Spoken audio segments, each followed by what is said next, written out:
All over the world, people are leaving their daily lives behind to enter a realm of fantasy. And one weekend in LA, I found myself in an event that brings that fantasy into reality. My name is Clax Earther. Lanya Umbara. I am Penelope Halfthing. Omen Drawn. Alistair Goldfang. I am a gnome. Half-elf. Cavalier. Red Draconic Sorcerer. Half-orc. Rogue Assassin. Wings are a little hidden right now. The longest campaign I've ever done was 3 years. An 8-year campaign. I've been playing the same cleric for about 30 years now. Level 15. I've had a weekly game for the last 20 years. I run 3 games a week. I am a dragon slayer. Vine speaker. The once and future ruler of this town. But whether they're elves, wizards, demons, or paladins, the one thing that drew them all here was their passion for a game. My name's Luke Gygax, and my father created Dungeons & Dragons. Yes. He made games because he loved to play them, and all of his friends were gamers, and so primarily what they want to do is sit down and play games with each other and enjoy the social aspect of interacting with one another. In the early 1970s, Gygax worked with his creative partner Dave Arneson to create the first ever version of Dungeons & Dragons. When you were growing up, were you almost kind of like, without even knowing it, beta testing games with your dad? Did he play? Yes. Yeah, all the time. That's absolutely what we did.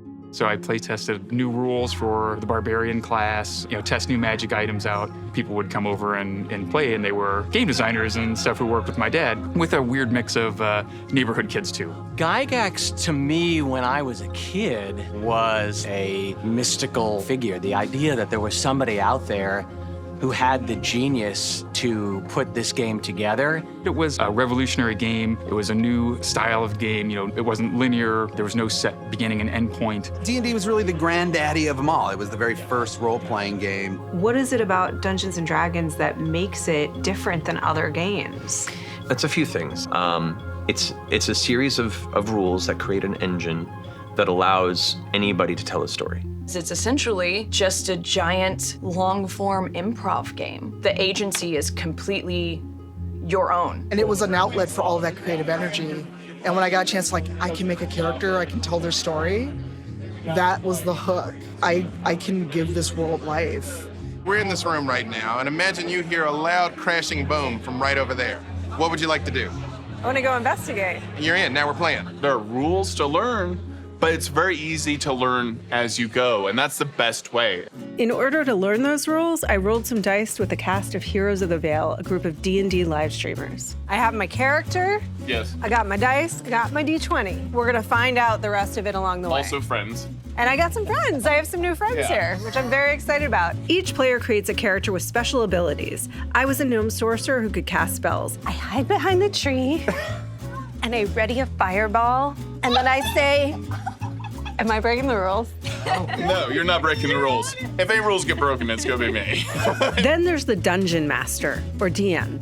The DM narrates the story, describing the world and playing the people in it. You are all outside of a large stone tower. When a player wants to do something, they roll the dice. Everyone roll 1d20, and we will figure out who acts first. And that determines whether they succeed or fail, based on the rules of the D&D books. Okay. All right, do some math. Doing this, the DM and the players create a story together. No, I'm still getting over the fact that you tried to kill us the last time you saw us. I'm trying to get over it myself. Remember that an elf let you have mercy this day. I just quickly jump on the one that he gave mercy and stab him in the eye. And that is our episode of Heroes of the Veil, everyone. You did fantastic. That was, oh my God, do you just want to be on the show? I was learning firsthand why people love the experience of playing this game. I honestly thought it would be inaccessible. Will I use the wrong dice? Will people be mean to me? But it was just instantly fun and not unlike the games of imagination that I did play as a kid. No one I knew growing up played Dungeons & Dragons, so all I had to go on was the game's dated reputation. When you were a kid playing D&D, was it cool? No. Oh, God, no. It was definitely nerdy. I finished playing when I was a kid, like most people, teenage years, oh, I don't want to be weird. And so you stop playing. It was just this thing that we did, and I didn't know it was weird. It was all kind of enmeshed in the whole geek thing. It was video games, it was comic books, it was, cartoons. For most of my life, I was like, oh, they're just, You know, niche nerds sitting in basements rolling dice. Geeks have always had sort of places that they could go to and do this stuff. Generally, it was not always in the public eye. I remember one time we were playing in my friend's basement, and we ordered a pizza. When the pizza guy came, we actually covered up our map because we didn't even want the pizza guy to know that we were playing D&D. I was the son of the guy who made the game. It was still something that was kind of closeted. In the 80s, you didn't really admit, like, oh yeah, I played Dungeons & Dragons. If you want to go on a date with a girl, go to the prom or something, you probably didn't advertise that you were playing Dungeons & Dragons. Nobody really made fun of me playing it without getting punched. Sure. So, Did you always feel welcome to play D&D as a kid? No, absolutely not, because I was going to hell. Dungeons & Dragons. Some claim it's a simple, harmless game. Yet suicides, murders, and robberies have been linked to this game. This very serious newsman is describing the satanic panic surrounding D&D. It started in the 80s, and you had several different groups that started emerging that were very concerned about the content of the game. There are those who are fearful that the game in the hands of vulnerable kids could do harm, and there is evidence that seems to support that view. People were seeing, and this person committed suicide or this person killed someone. So looking for the reasoning behind that, looking for why those things would happen, they turned to this pastime that these people shared. It's the rock music, comic books, D&D, the scapegoat at the time for whatever people wanted to have something to blame all of society's ills on. Well, it was in news reports, it was religious leaders. Yes, the typical response was, well, hey, it involves devils, it involves demons, it involves magic, and so it's part of the occult. I told my mom about this amazing game that I had played, and I got in trouble. You did? Huge trouble. What did she say? She said that I was engaging in Satanism. I was going to a school for a religion degree, and I started trying to buy this game. We had to keep it a little secret because, some of the conservative organized religion in the region had some pretty major problems with playing the game at that point. They'd been talking about it in church, and they took my books, including my Deities and Demigods original edition, and they burnt them. They actually burnt them? They burnt them at a stupid church thing, and I was like, come on, you guys, seriously? It's kind of ridiculous looking back on it, but people really believed that, oh yeah, I'm gonna play this game and then I'm going to summon something. The parents saw their child summon Dungeons and Dragons demons into his room before he killed himself. Ultimately, the defense was Gary Gygax simply saying that people are pretending. This is make-believe, and nobody's murdered, and there's no violence there. There was a movie made, Mazes and Monsters, with Tom Hanks. Your fate is in my hands. Thus warned, shall ye enter? Aye. Mazes and Monsters was a TV movie starring Tom Hanks that was there to warn parents about the dangers of Dungeons and Dragons and how it was all going to lead us into devil worship and suicide. Mazes and Monsters is a far-out game. Swords, poison, spells, battles, maiming, killing. Hey, it's all imagination. Is it? It showed somebody playing D&D, and then he went kind of nuts, and then he went down in the sewers and went bananas. I have spells. I'm going to fly. You don't have enough points. I am the maze controller, and I have absolute authority in this game. Game? Game. TJ, what am I doing here? Kate, why can't I remember? There was this almost like forbidden fruit feel that did allow for teenagers of the time to rebel just a little bit. It did actually impact sales fairly positively. Yeah, right? it did. But even a satanic rebellion-fueled sales boost can't last forever, and the game's popularity waned for a time. It was a game that meant so much to me growing up, and watching it kind of die off through the 2000s. Game stores that I used to love and grew up around closing left and right, and it was just kind of this sad realization that I felt like it might have been a hobby that was dying off. Well, it's certainly in a resurgence now.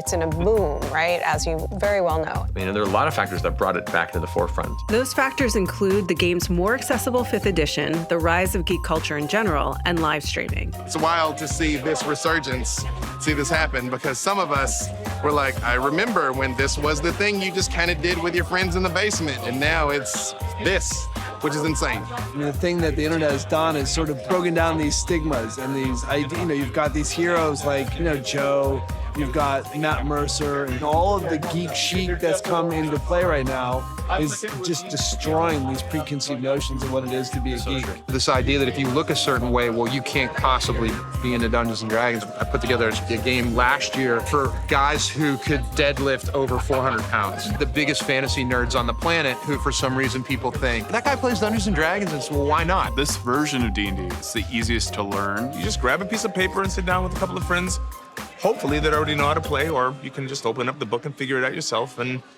play. And now with streams and podcasts, you can actually, before you play, see it. There were so many people who were already live streaming video games. It had become so popular and normal to, I'm gonna watch someone play a game. I watch Rivals of Waterdeep, Tales from the Mist, D20 Dames. With the live streaming, it's really important that people see that there's so many different kinds of people that play. Back in 2008, 2009, we just recorded ourselves playing Dungeons and Dragons. We'd put that podcast out. Back then, we didn't really have a way of finding out like how many people were listening to it or the extent to which even people enjoyed it. And it wasn't until a few years later that we decided to try to play the game live. All the seats were taken and there were just people standing at the back. That was a lot to take because it meant that this community had sort of grown up and like built up like out of my awareness. Like it was really meaningful to them and I didn't even know. At one point I went on stage to play D&D with Hack Inc. I'm like, I'm on stage and there's like 4,000 people here and they are loving this. And I'm cool now? They're cheering for me, rolling dice. All right, calm down. Hey, I am the best, is what I realized in that moment.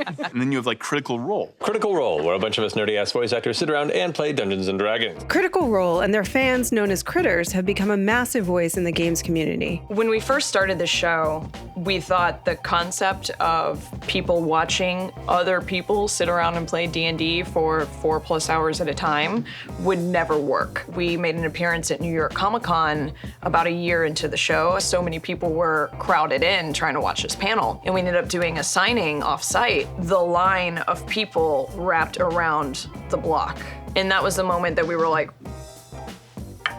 wait, how many people are watching this? Marisha Ray!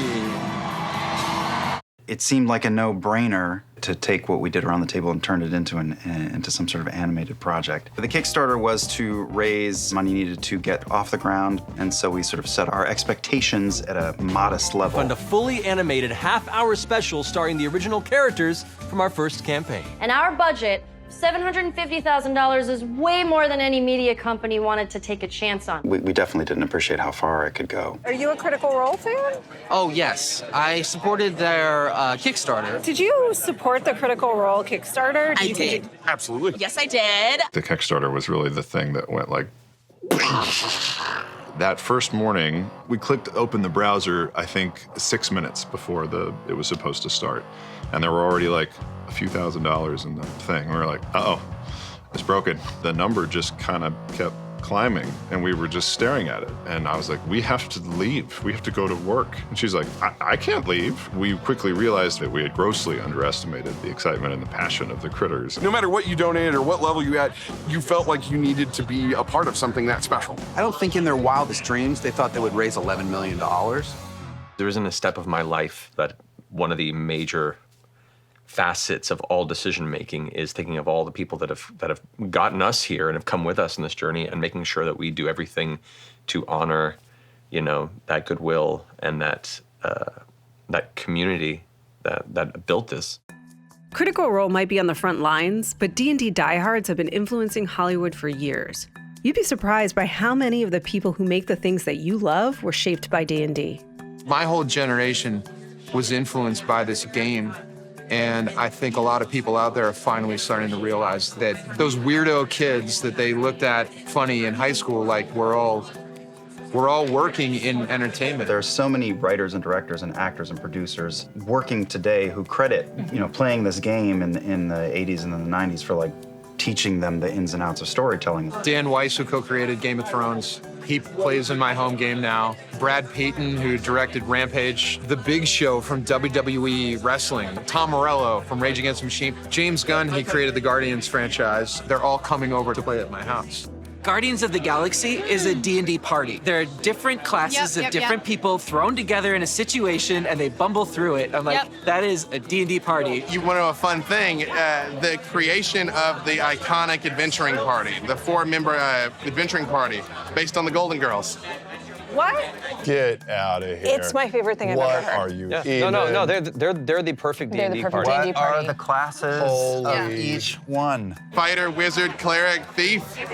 That's the Golden Girls. 5 years from now, I want a Golden Girls animated D&D series follow-up. If we can get the rights, we can talk about that, Travis. I'd be down. As D&D evolves and grows and it's in this crazy boom right now, how have you seen the community react? Are they being more welcoming? Are there any gatekeepers? Yes, there will always be gatekeepers. People who are trying to control the purity of the game or whatever. There definitely was a culture of this was my safe space when I was trying to get away from those people. And now those people are in my safe space. Whenever I would mention I played, people would say, well, you don't look like someone who plays D&D. I had to lead with, I've been playing for this many years, I've been DMing for this many years, I started the 2nd edition, I had to prove my credibility before people would take me seriously. And you shouldn't have to have that. When I started the job, it was a very public situation. I saw plenty of comments about I was hired because I was a woman and they're trying to do this whole diversity thing and that makes you feel like crap. Obviously, like, oh, well, I guess they hired me because I'm a girl.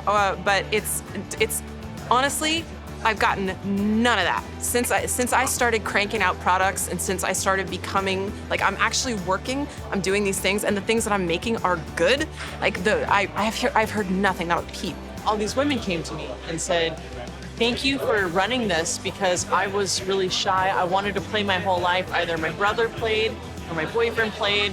And they either let me play and then killed my character, or they just straight out wouldn't let me play. There's a lot of assumptions that, if you're a woman, person of color, queer for some reason, they think you haven't been around and that, oh, this resurgence, this renaissance is what brought you, so you're not really a fan of it, you're not really a player. I just said, you know what, we've always been here, we're not gonna leave, you can be mad about it. But there's room at the table for literally everyone. Growing up with D&D and as a gay person, those two spheres have always kind of been separate. But this resurgence, there's this whole community of queer people who are the stalwart guardians of D&D now, and they're checking gatekeepers. And they're saying, don't tell a person that they can't play. We want to include everybody. Do you think about that as you're designing, that this opening up the world to how it can be more inclusive, how it can be used in these ways? We are constantly mindful of, are we showing a broad enough spectrum of humanity? Sometimes we discover from our players, oh, we could do a bit better. I mean, even a couple years ago, there was a supplement that came out that had some fairly tone-deaf representation in it. I mean, it wasn't offensive. It was just a very colonial perspective. And they were very responsive. They're very responsive to the community. Our fans tell us when they love it. They tell us when we could improve. And then because it's an evolving game, then you have chances to just make the game better and better and better. It was all about being included and being liked and being, finding people who like the same thing as you. So why would you not accept somebody who likes the same thing as you just because they're different? Since I'm newer to the game as well, I thought for sure, oh, well, if I haven't already been playing for 30 years, right, I'm not allowed to play. And then through Nathan and Joe and some people that I knew that were in it, they kind of coaxed me in slowly, and I realized that I was completely wrong in my preconceived notion about that. And maybe I would have been 10 years ago. But for right now, it has been nothing but welcoming. It's not surprising that people are drawn to this game. What may be surprising is that for many, it's become a therapeutic tool.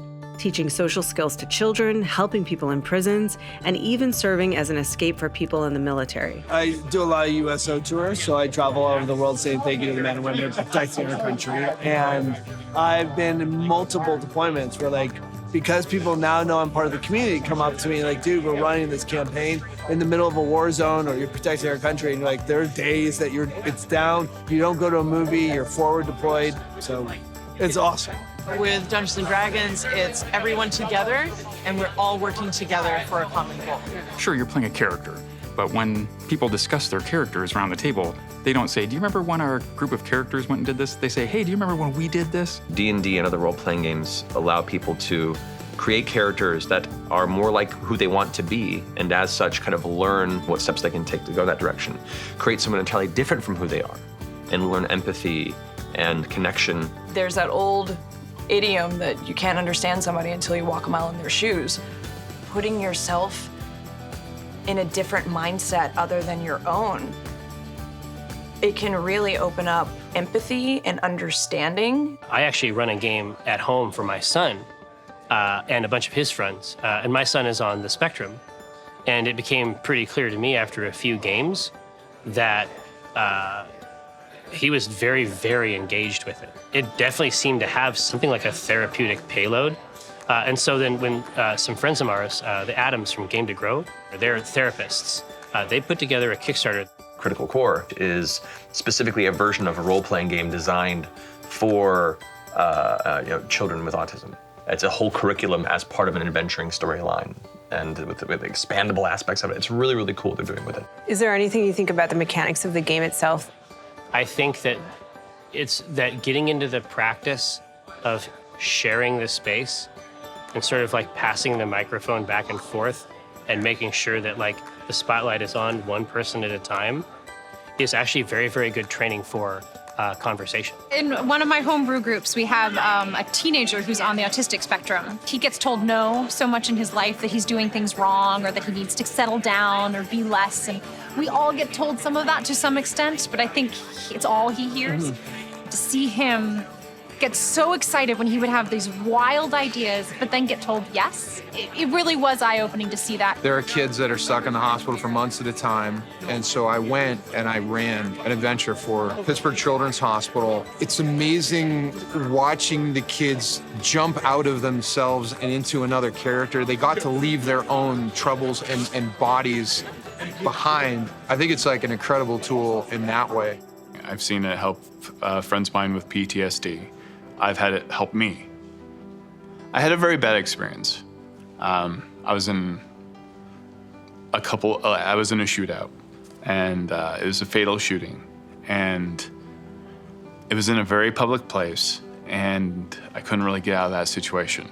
And to come home and play D&D with my friends, like, made it normal. When you have something really traumatic happen to you and you can just not be you for 2 to 4 hours, that's like hitting a reset button. Because D&D had nothing to do with this horrible thing that happened, that I had no control over. But I have control over this game and playing with my friends. I do feel like D&D can give so much to so many people, and I think it's a very healthy thing because it's a very safe place. I feel so passionately about Dungeons & Dragons because it healed me. I went through some really intense childhood trauma. I'll be very specific. So my father molested me from 8 until 17. And so I was making a character who was strong and confident, and I would defeat the monsters, and really I was trying to defeat him. I couldn't get out of it, but it gave me the willpower to, like, you know, try to protect my brother and sister and to protect my friends, and gave me that, like, hero complex on the inside, and that little seed grew and made me become the woman I am today. It's about creating new memories and doing it so often that it overtakes all the bad memories. So it's literally creating good memories will heal you from all the bad memories. The D&D, the happiness, the camaraderie, the cooperation is more powerful than fear. The response was overwhelming, and a lot of people that we talked to, seeing them through some very dark times. There is one in particular I'd like to show you if you're open to it. A young man. Yeah, he had a message for you. Oh, and, what? Yeah. Before I got back into D&D, I've had a terrible past time. Like, everybody kept downgrading me, kept telling me I was worthless, useless. I didn't know where to go with my life, and I thought to myself I was just gonna end it all. But my best friend and good bro of mine, he recommended that I go see Critical Role and see what they do. It started making sense and made me happy and started making me think about what I can do. Instead of saying I can't, it says, how can I change my life? And because of that, I'm here today. I'm enjoying the crap out of myself, and cosplaying is fun, so. So if you could say something directly, what would you say? Thank you, Matt, for helping me out through the thick and thin. May your blade be strong, and may your D20s be powerful as ever. I'm sure you get that. And I don't. Oh. Sorry. No, yeah. I can imagine, you know, what that would feel like. It's a lot. I never expected any of this. None of us did. This game has been a very important part of my getting through my difficult periods as well. And so the idea that other people have found that same connection and it's helped them as well has been really special. I'm just humbled. I think it's a testament to the power of storytelling. And I think it's also a testament to creating spaces without judgment and understanding that everybody is hurting, everybody wants to be happy, everybody's looking for somewhere to belong and looking for other people to tell them that they're loved. What makes this game so special is that you have 100% of the agency and none of the real-world consequences. You can make yourself a hero, a villain. You can work through your trauma, kill the monster, befriend it, or make it your pet. Or hey, set off a fireball to relieve your work stress. You can live a million lives. And yes, it's imagination. But our minds don't always distinguish between what we imagine and what we live, which may be why this game has actually healed so many.